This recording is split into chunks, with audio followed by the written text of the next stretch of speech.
Welcome to the History Quill podcast, all about writing and publishing historical fiction, brought to you by the History Quill, the home of historical fiction writers.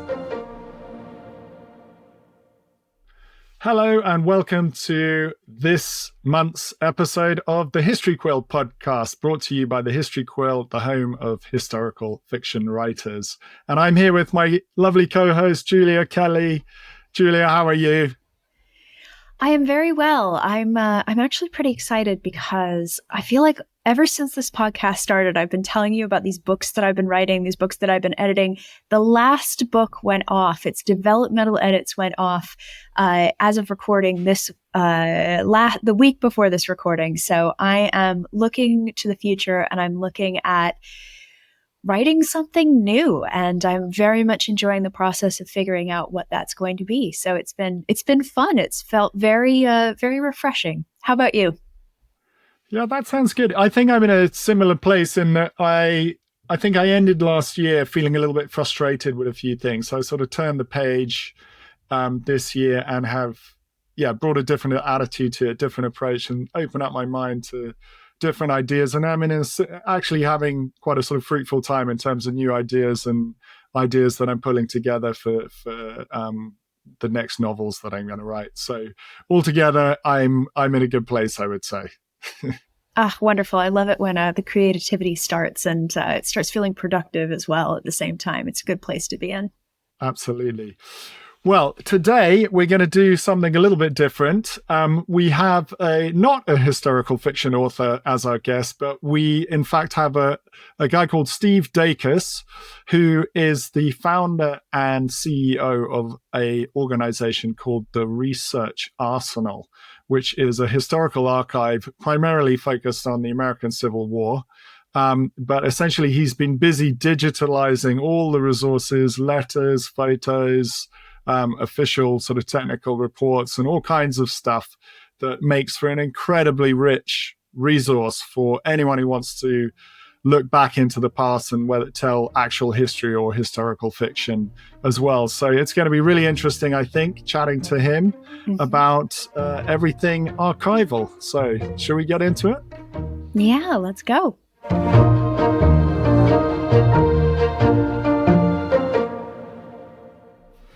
Right, well, it's a great pleasure to introduce a slightly different guest for today's episode. Someone who is, I would say, in the nitty-gritty of what it is that we do when we're writing historical fiction and trying to recreate historical scenarios. We're very lucky to have Steve Dacus with us. And Steve is the founder and CEO of the Research Arsenal, which is a historical database that he's got up and running, which hopefully he'll tell us a little more about. Over in the US, mostly it covers the American Civil War, but it's obviously an amazing resource and an amazing model for what's possible when it comes to setting up these historical archives that can be so useful. So Steve, welcome to the History Quill podcast. It's great to have you. Yeah, appreciate it. Thanks for having me on. Yeah, well, I'd love to know, you can't do a project like this or get involved in a project like this without having a deep love of history, full stop. Yeah. So do you want to... full stop. Do you want to tell us a little bit of your kind of story that built up to the idea of founding this archive and how that came about? You betcha. I mean, really, the genesis of what was going on is kind of like you said, I was a history geek and a history nerd all along, even in school, whether it was in history writing, reports, or in English class writing, fiction essays.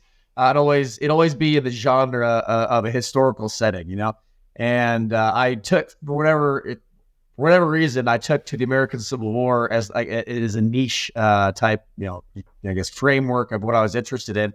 Other people were interested in World War II, World War I, whatever. But I kind of latched on to the American Civil War, which was kind of popular back in the 80s and 90s when I was growing up. And so, fast forward, I was always a history nerd, always read books. And fast forward to just about basically 5, 6, 7 years ago, I do living history, historical interpretation. I'm a docent at a few museums, that I talk to the public at.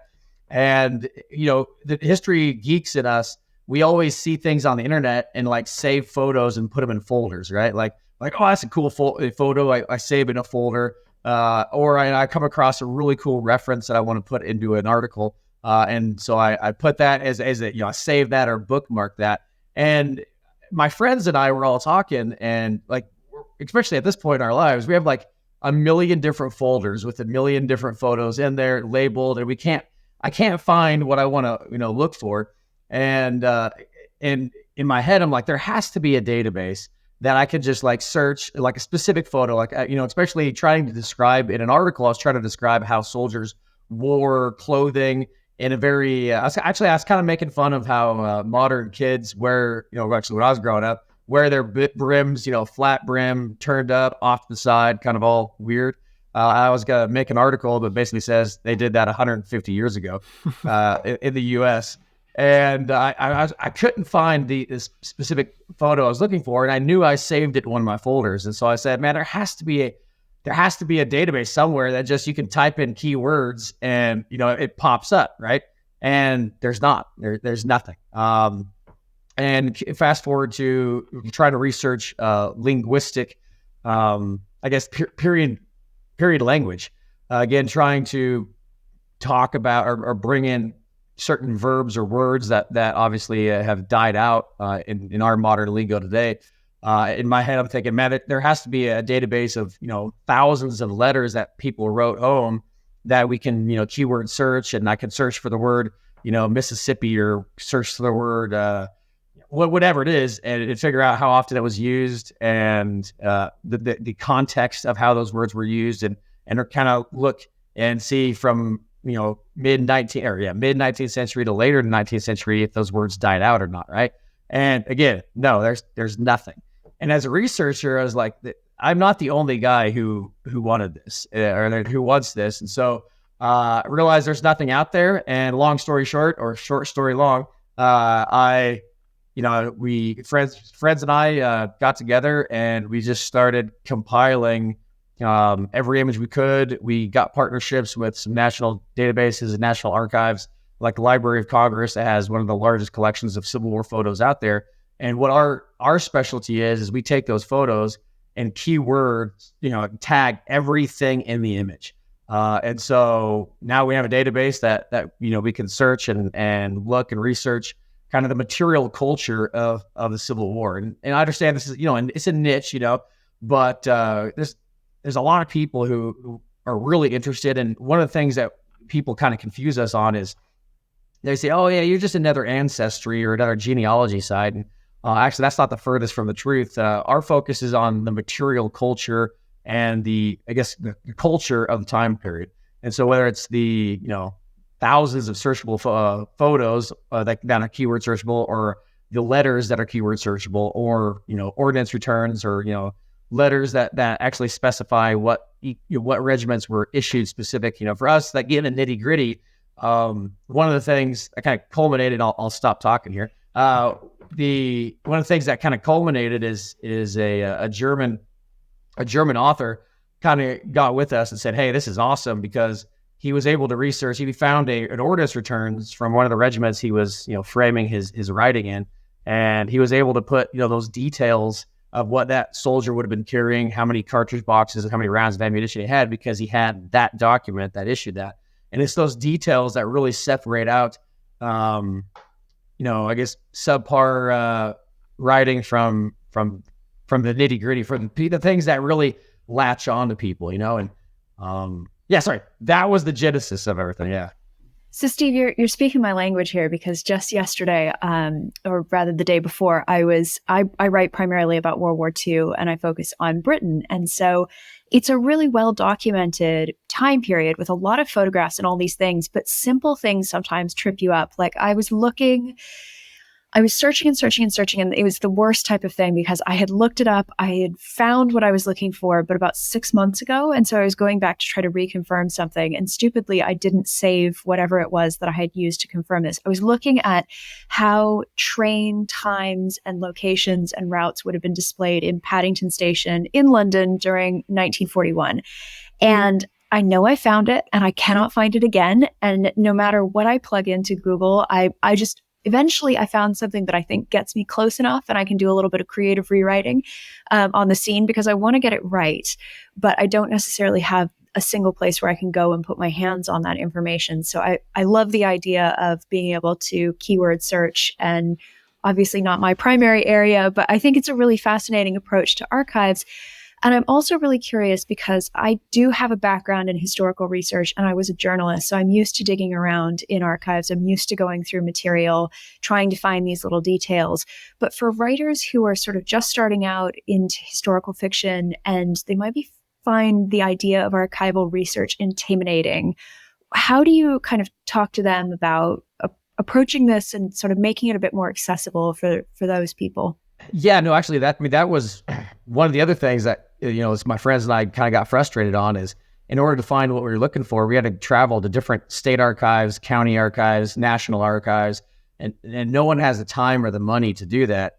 And so again, our goal is to do that for you. We partner right now. We partner with a fair amount of county and state websites, state archives, and we take those records. Now, of course, we focus on our mid 19th century.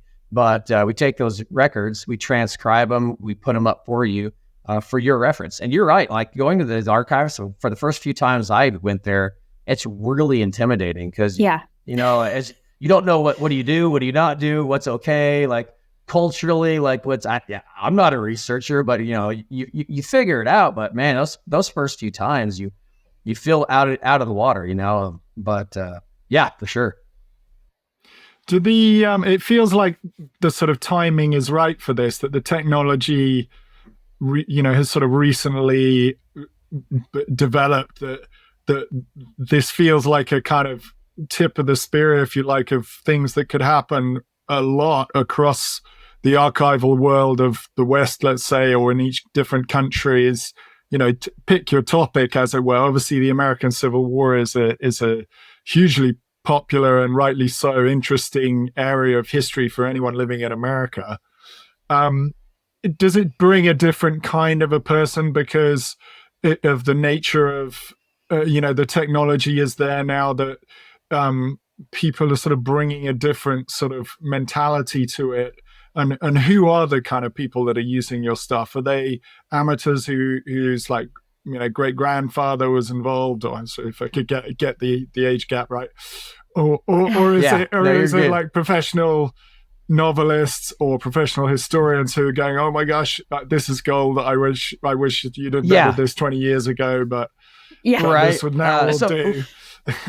Really, so really your first question is where it's at of who, are we expanding who is getting into research and archival material? The answer is yes. And the best example I can use is people who use slider rules versus when calculators became really popular, right? In order to use a slider rule, of course, this is my mom talking, right? But it was complicated, and really the people who went basically from trig and on use slider rules, and just for people who are kind of middle math, like they were like, oh, I forget that, like I'll just do long division. And then the calculator came out, and that basically evened the playing field across the board. And maybe that parallel comes over to this of historically, we have these professional historians or archivists or authors that really knew their stuff, and they got that, but no one else went to the state archives and research stuff. And so what this is allowing us to do is what I call, I'm a hobby historian. Even though I'm getting a little bit more on the professional side of things, like I'm still just a nerd at heart, a kid at heart that likes to go and research stuff. And we're opening it up to people who kind of like with the calculators, right? It's easier, it's manageable. And as far as the time frame, you mentioned it, you hit the nail on the head of being in this perfect time, perfect place in history. We are in a digital revolution of our digitizing archives, scanning them, transcribing them. The AI on these things can transcribe a lot of the material automatically. Now, the handwriting, not so much. That's a whole other thing. We are in a digitization revolution of archival material, allowing the standard hobby historian or author to do this. So I think that's 100% true. I'm curious about, again, because we talk primarily to writers who are at various stages in their careers, giving somebody a bit more of an idea of how they might use an archive like this. I know you mentioned this German author who was able to write about, the ammunition that somebody would have, worn and various things. But for somebody who's trying to give more material texture to their books, to give sort of a sense of the slice of life and all those details that we all love when we read historical novels, because it's really transporting. What are some of the things that you suggest people dive in and look for when they're first kind of exploring? You betcha. Again, I hate to stay focused on the Civil War, but obviously that's our niche. No, but go for it. Yeah. We're getting the weapons right? Like, for instance, knowing every regiment were issued different weapons and different cartridge boxes, and some regiments carried certain equipment while others didn't. Now, the issue is the public doesn't know what they don't know when they read, but yet they know enough to know when something's wrong or off. I don't know. I hate to bring this up, but like the drama that is Napoleon the movie, right? Like, you have, yeah. I mean, that's a really good way of, but not only is it bad story, bad writing, but bad historical context, right? So I don't want to get into that a whole lot, but like, I hear you. I hear you. The historical world is just like appalled at how can you get so much wrong. And even though the public doesn't know what they don't know, like I said, they still know when something's just not right? And people who also know, like people who are, if you're reading historical fiction, you're reading it because you're interested in history. So there's already like a little side part of your brain that is already researching historical side parts. And so if you get certain things wrong, or if you describe something wrong, then you lost, say half your audience or a quarter of your audience, because you're not, the details aren't right. But yet on the contrast, when you get the details right, when you say, hey, Private so-and-so picked up his Sharps carbine that he was issued a week ago, and he's the first time he ever loaded it was in combat, right? That detail is not only true, but it is, you get transporting it. Those details bring out the nitty gritty of your story to where people, even though they don't know what they don't know, they can tell that, man, that those are details that really matter. And so much history is stranger than fiction. I mean, the stories that are actual true history are actually one of the best stories out there, and so there's no need to make stuff up. So, and are you seeing that? Are you seeing that in people's use of it? That it's not just people come here looking for something that they sort of half expect to find, that it's actually turning up interesting stories that no one could have imagined, and then people are using those. Yeah, exactly. So whether it's equipment, getting the description of equipment right, or keyword searching letters, and we have 30,000 letters that you can keyword search from both sides, get a really good feel of linguistics, of words used, of the sentiment, and really the mindset of the soldiers that fought, and the mindset of the wives and the family at home, right? And so all it takes is you read, a few letters, and you really get a good idea of what these guys were thinking, going through, living through. When you're typing in, or when you're writing a story on, like, say, a rainstorm, and someone like walking through or sleeping in a rainstorm, we have dozens of letters of guys describing, like, yeah, I tried to sleep last night, but it poured the whole night. And these guys are, I wish I could talk like these guys right? Like, the descriptions they use are amazing. The words they use are very, I guess they paint that picture. And you don't get that in just modern archives or modern databases. And so, sorry, answer your question. Yeah, they're using the text and the ordnance returns. We also have morning reports of like how many soldiers showed up present and counted for on duty on a specific day. So like you can say, hey, 13 guys were in this company at this point in time. It's just those details really matter, especially to historians that want to read some historical fiction. And it gets it right, so that's really what prompted this, and really, like I said, to bring that Napoleon into it, like it's a lesson learned of what not to do. Steve, I just wanted to go back to something that you were talking about, because I think it's a really good point to bring home for people who are sort of starting to think about using some of these things like diaries and letters. I think capturing the sentiment of a time is so important, because often I think as historical authors, we go to the secondary sources, we go to the big books written by people with big degrees, who are experts in the field, and they give you a really good overview of a period of time, or even sometimes a period of months or days, depending on what subject you're looking at. But I think that often can be at a slight remove and can give you a sense of sort of what the big picture was. But it can be very different getting into the archives and looking at what people were actually writing home and looking at how many contradictions there can be. And I know I've done this before with, in the UK, there was a project called the Mass Observation Diaries, where people were asked before the war actually to write about their daily lives. And then it happened to coincide with World War II. So we have this incredible record of what people were thinking about, reacting to headlines, reacting to what was going on, and then also reacting to just kind of the mundane details of daily life, that gives you a much stronger sense of the war in a period of time. I imagine you get the same thing with the Civil War. You get people who are actually engaged in these battles. And even though we know that eventually, this side or that side is going to win this, their feeling in the moment is this is going terribly, or, there's just you get a different flavor and a different sense of what reality was to these people. Yeah, no, 100%.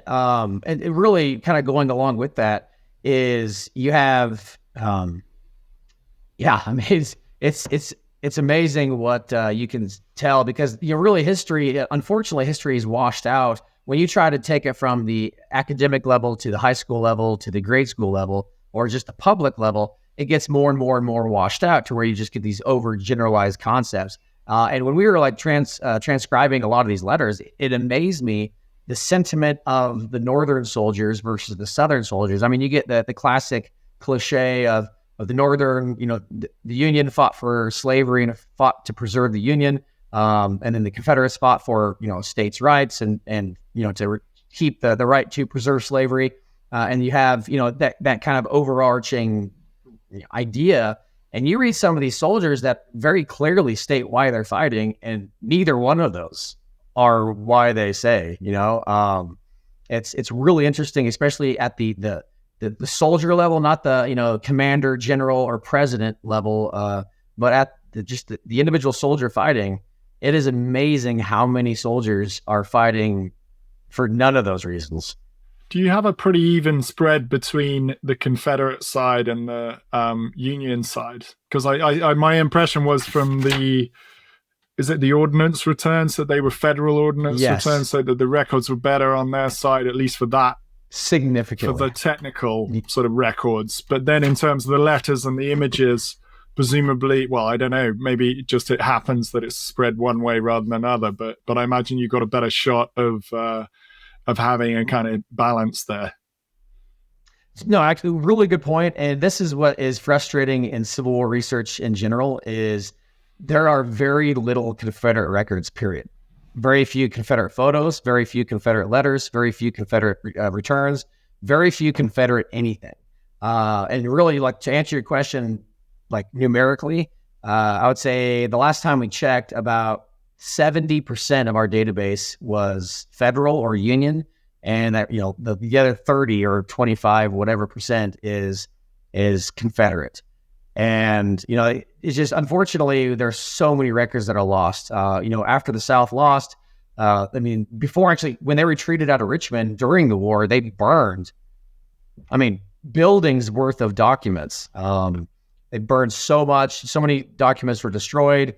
The civilians, the citizens of the South, they didn't want to be a part of it anymore. That's really what prompted the whole Western migration in the Wild West. Is they're like, hey, let's get away from here. Let's just go to the West and just start over. And a lot of people didn't want to be part of the South. They just, there was no pride in it. Well, that's another argument. But like there's not a whole lot of so they threw away a lot. They destroyed a lot. There's a lot not there. And so, unfortunately, like I said, the vast majority of federal records are Union records. We do have, like I said, we still have, 20%, 30% that are still Confederate records, but it's nowhere near what the federal side is. So good point. I'm going to ask you a question that I think I might know the answer to based on some things you've said. But I'm always curious because everybody has a different approach to this. Authors, historians, whoever it is that you speak to. When you're approaching historical fiction, how closely do you think an author should be adhering to fact, and how much do you think an author should be able to sort of take that license, and where do you think it's appropriate to take some artistic license? Now, obviously, Napoleon is maybe an extreme example of artistic license. Yeah. So the really good question. I mean, I hate to dictate what someone's story is. I mean, obviously, it's your story. Do with it what you want. But maybe if you accept the framework of a historical fiction, then I think you really need to do it well. To do it as best you can. If you're going to set it in a specific setting, then really, like, once you set that framework, then I think it's important to get the details right. Right? I mean, like, one of the best examples is so the movie Gettysburg. If you're familiar with it, really comment out here. But the movie Gettysburg was based on a historical fiction, right? It wasn't on a documentary. It wasn't on a book or a historical book. It was a historical fiction that was set in a time frame with true people, and real settings in real time. But there was a fair amount of fiction in there. Like, there, 3 or 4 characters, were completely made up. I mean, one major supporting character never existed. And so, I mean, they really got that detail right. I mean, that's really almost, that was really close to a historical book, but the more details you can get in there, the more I think the reader can latch on and really transport their mind into what you're trying to describe as far as the scene. If you're reading historical fiction, most people generally have some interest in history to begin with, whether they, watch, a history channel or whatever, YouTube documentaries, but they already have a mindset of history. And if you get some of those details right, or if a history nerd reads a detail that only history nerds will have, or will know, then actually, it's something that, a little gem that's really important. It's kind of similar to like Star Wars nerds. When, with these new Star Wars movies, when you put gems from the old trilogy, and these nerds are like, oh, I know that's a callback to somewhere else. Yeah, it's an Easter egg. It's an Easter egg that's really important. And so you can do that historically as well, by getting, details that are true. If you get it wrong, you really get it wrong, and you don't want to do that. You don't want to alienate a good portion of your readers. I think what's so amazing also about what you've created is as a resource, the ease and the speed with which someone who wants to tell a story can immerse their imagination, their mind in the actual true historical detail. Then what you actually enable storytellers to do is avoid cliche. It was one of the first things I learned was the chances are, if you haven't done enough research, that you're going to come up with something cliche, because your brain's just going to rehash something that you've picked up from somewhere else, may or may not be true. And so this sort of sets people free who are prepared to spend the time, full immersion on the detail, don't need to recreate all the detail in the telling of a novel, let's say, but at the same time, having that can enable you to avoid pitfalls of cliche and obviously draw in actual real stories, real life experiences and all the rest of it that are just, then it's down to your storytelling skill, how you knit these things together in an imaginative way to tell a good story. You still got to tell a good story, right? So exactly. But it sort of frees you up, it arms you and equips you in a way that otherwise it would be quite we all know, right, Julia, the headache that it can be, right, to dig up, spend hours looking for things that if you could just do a tag word search and then five photos popped up, I mean, that would help a lot, help very quick. Yeah. And that's really where we're already saving thousands, collectively thousands of hours of research time. If you want to keyword search, what soldiers thought about rain, or what they thought about rations or food, or what they thought about weapons. I mean, like, literally all you do is keyword search those words, and any letter that has those words in there will come up. I mean, so really, I mean, and that was usually, or that is the problem with historical fiction or just historical research in general, is you have to invest the time. And man, sometimes you just don't have the time and you settle for, a few hours of research, and it is what it is. That's what you got. You got to get writing. And so then you're stuck with, I researched for like a day, maybe 2 or 3 days. And man, I got to start getting some content going. And what our website allows you to do is at least get in a niche or get in a genre, get in a keyword, or like if you're trying to write about a specific setting, then you can keyword search those and hopefully reduce your time of research to get what guys thought about it, what guys were issued, the equipment people had, and what, just everything going on. Again, our focus is on the material culture of things. I mean, like for the photos, you can keyword search certain items and look and see how these guys wore it. I mean, how they wore their coats, how they wore their hats, how they wore their vests is totally different than how we wear them today. And when you can describe in detail and really let your writing just paint that picture of how these guys flamboyantly wore their coats, man, that sets you apart from authors that you can clearly tell have not done their research, and that's the thing. You can tell the authors have done research, that the writing brings it out. You can tell these guys have done the research. And again, our whole goal is to compress that time of research significantly. I'm really curious, sort of thinking back over this entire conversation we've had, and especially about, again, I'm so fascinated by the letters and the diaries, as well as photographs, of course. I guess for me, there's always the question of, with something like the Civil War, where a lot of people have done a lot of genealogical work, they've looked into their ancestry, and there may actually be living descendants of some of these people. Do you have some sort of best practices or guidelines for authors who may be, lifting details, or in some cases, finding inspiration in stories that they find in these diaries or letters, and then fictionalizing that? How do you walk that line, especially when you know that you want to be respectful and you want to make sure that, you're acknowledging that this is a historical record or a historical event, because somebody's descendants may also still be alive, and be very aware of, Right. What their descendant had done, or their ancestor, I should say. Yeah, I mean, that's a hard question because everyone perceives or everyone views respect differently, obviously.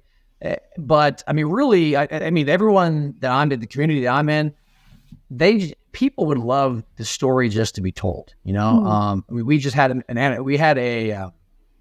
a reunion of descendants of a regiment, actually here where I live this summer. And I guarantee you every single one of them would, if you were to extrapolate or say, pull something that happened from their ancestors, they wrote about in the letters, and then maybe insert that into your historical fiction with your main character or whatever.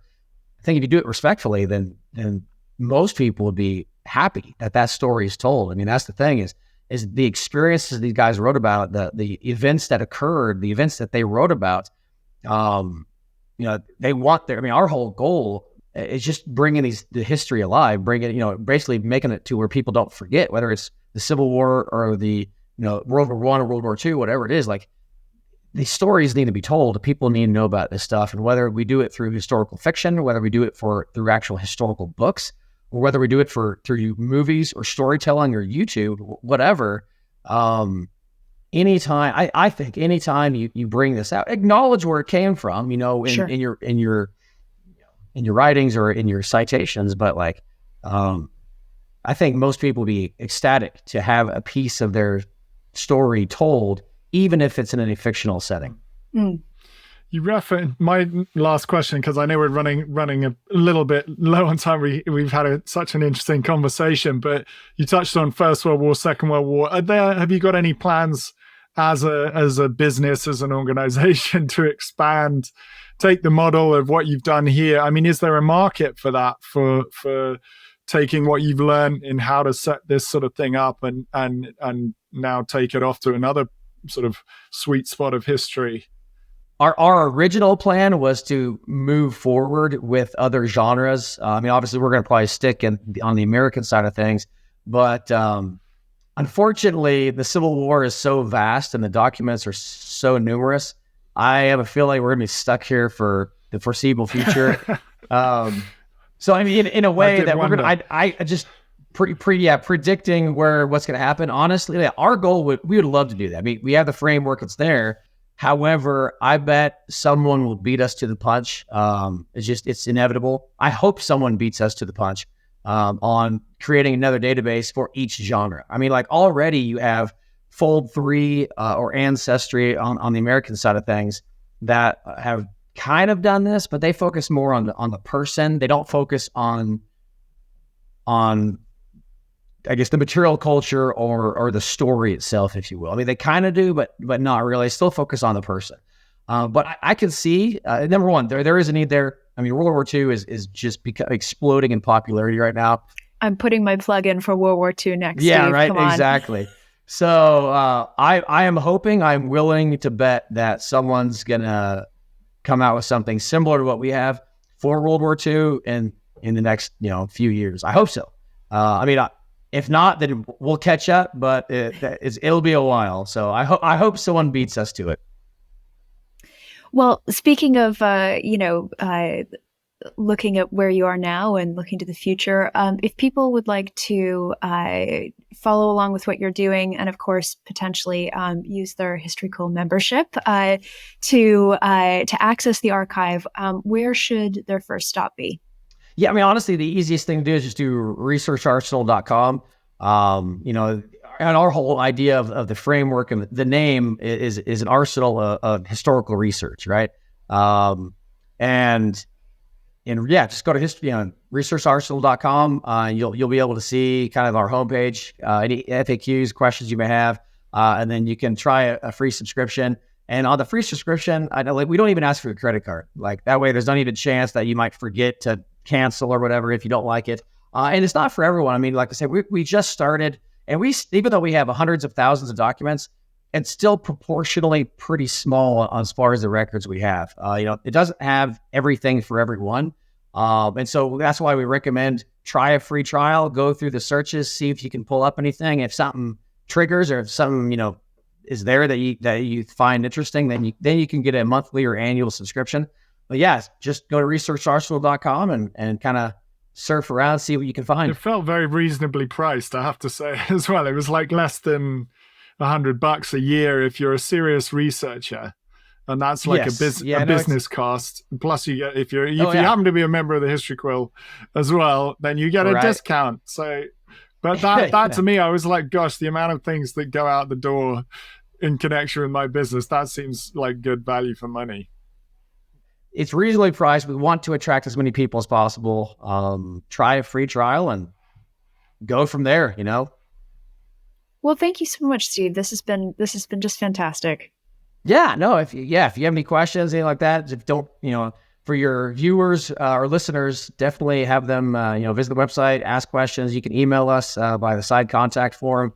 Or even if you don't want to really get into it, you're just curious on if you have a specific keyword or genre, we can do a quick search for you. I mean, I'm happy to do that for you and see if it's worth your time. So, if you have viewers or listeners that are interested in the niche of the American Civil War and want to write about it, I think this is, especially for being able to describe that material culture of the war, we're hopefully your one-stop shop for that.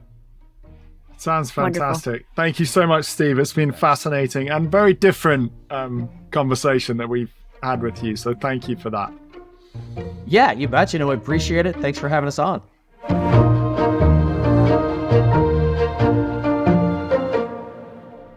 Well, that was great, wasn't it? How different to our usual fare, interviewing historical authors, but a very, very interesting and important part of what we do, I guess. So many great points to come out. Can't wait to dissect it.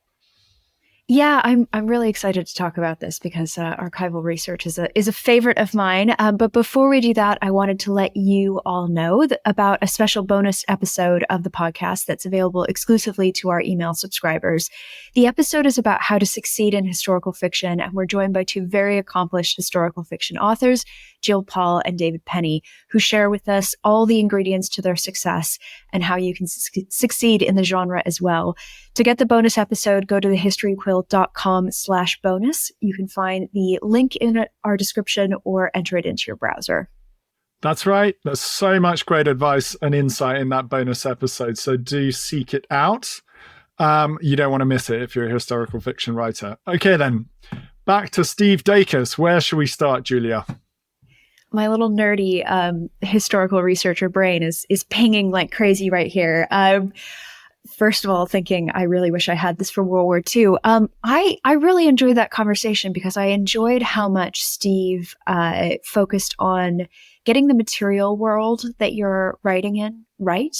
And it's very... I've had this experience before. I don't know if you have as well, where I start a book and I think my research is solid. I have an idea of timeline and, where my characters would be and what would be happening. And then it's something as simple like what would somebody have been wearing or eating or doing on a specific day as you actually send your characters out into the world and have them interact with the world. Getting that detail right and also knowing where to look for that detail can be so challenging sometimes. I don't know if you've had that experience as well. Yeah, I think one of the challenges of medieval writing I was talking about on a sort of online webinar the other day was how to get the dialogue right. And of course, in a sense, it's all a fiction. Like, we're not writing medieval Anglo-Saxon. We're not really trying to recreate Norse language. Do you know what I mean? Or Latin or Greek, right. Byzantine Greek.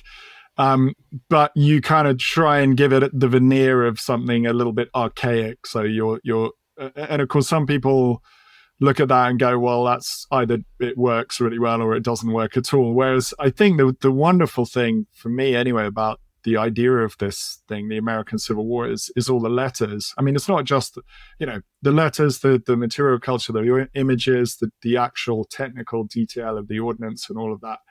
But certainly the way in which people express themselves suddenly leapt out to me. It's like, ooh, that would be such a useful thing to have for any period.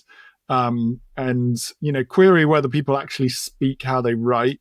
That was a question that I didn't ask him, but I suppose it's something that you have to figure out. And I'm sure there are enough, you get a sense of that as you read different kinds of letters that people are writing anyway. But I just love the notion of the whole thing, because I immediately thought all the different ways that your imagination can sort of be ignited by one little detail that suddenly leads on to, a plot point or an idea for a story or a character that's coming. And there's just so much there. It's just great. Well, it's really funny you speak about the language portion of it, because I think you're right. I think that's one of the most challenging things as an author to do is how do you pitch yourself so that you're not pulling a reader out of the story because it feels too modern. And of course, this applies to detail as well and, different things.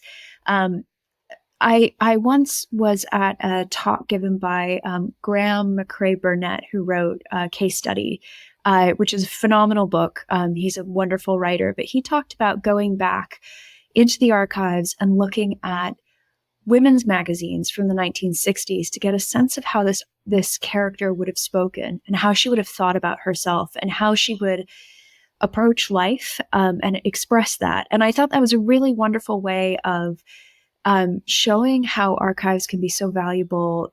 Maybe you're not looking for a specific detail about, what type of tin cup would somebody have used to drink their coffee or, what would the ration have been, but to get a sense of character and layer on detail to your book in a way that a reader might not realize you're doing, but can be so impactful. I think it's a great example of how archives can kind of be really expansive and, they can be inspiration for ideas or the way that you're going to try to write your prose, or of course, those details and those events and the things that you really want to get right.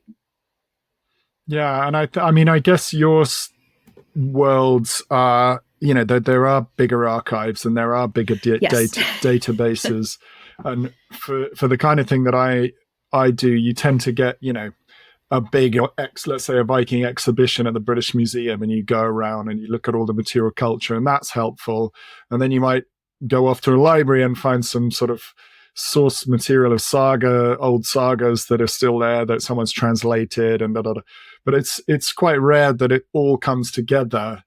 And I don't know, what was your experience of? I mean, I know we've talked about the Imperial War Museum, which is quite a good repository of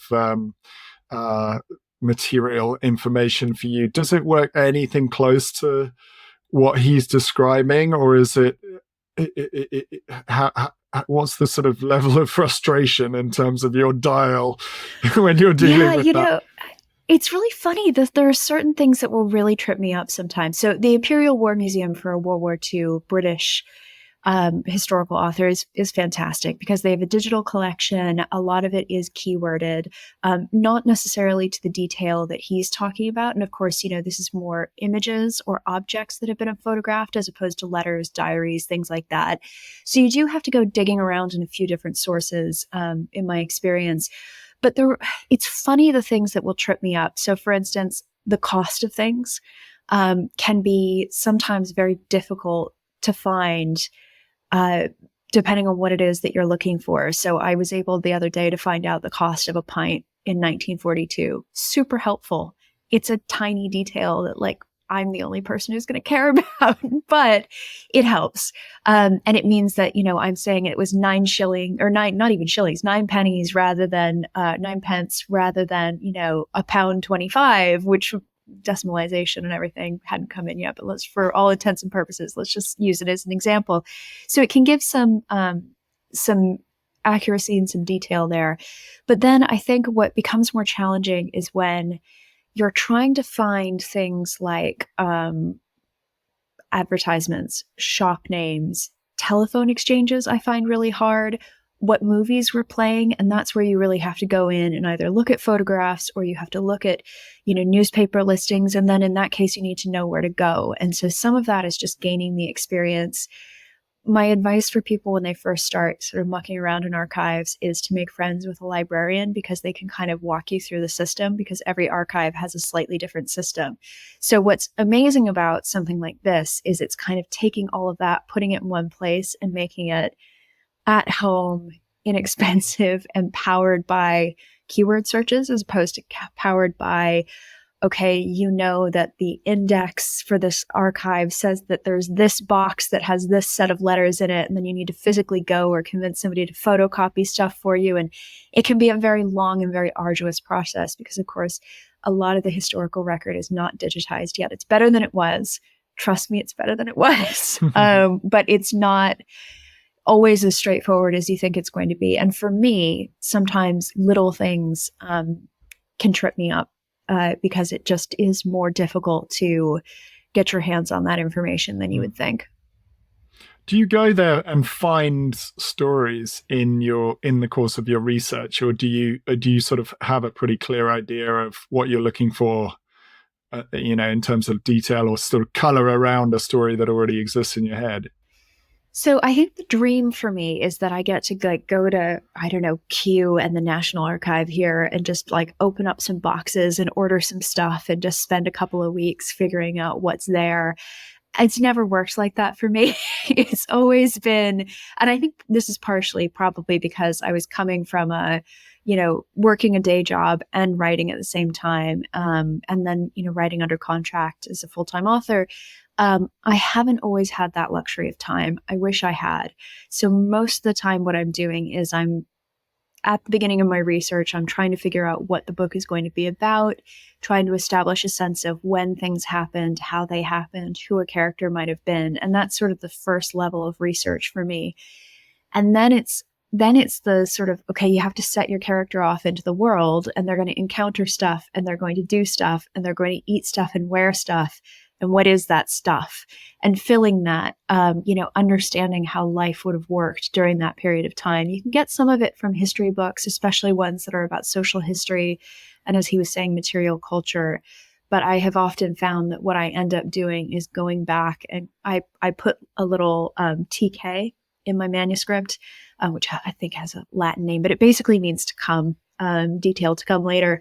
And I go back and I search at the end of whatever draft I'm working on, and I knock out the TKs. And sometimes that will take me a couple hours. Sometimes that will take me a few days of researching, depending on how many holes I had in my manuscript. So my general rule is, if I'm writing a first draft, I will, if it takes me 5 minutes to find something, I'll take the 5 minutes. If I find myself going down a research rabbit hole and it's going to require a bit more than that, I'll leave it till the end and I'll make myself kind of push on and figure out what to write around it. Do you have a similar approach in that you'll, stop and research, or decide, this is going to have to wait for another time? Or I think, the big example, I had a lot of the books that I've written, the first couple, I had quite a lot of the sort of material culture know-how or knowledge from university degrees, stuff I'd read since then. So it wasn't like it was more like revision rather than discovering stuff for the first time, and certainly sufficient to tell the story I wanted. So it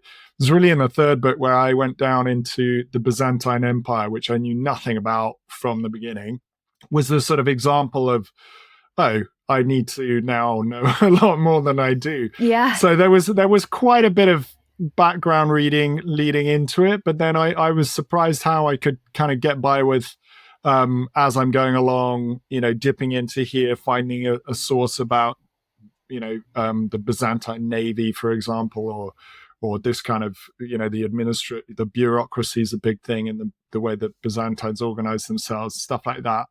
And it wasn't so much the TK marks, but I think there was a bit of like, I'll stop and now I'll try and find out a little more of the answer, which maybe creates a bit of a stuttery sort of flow to the thing.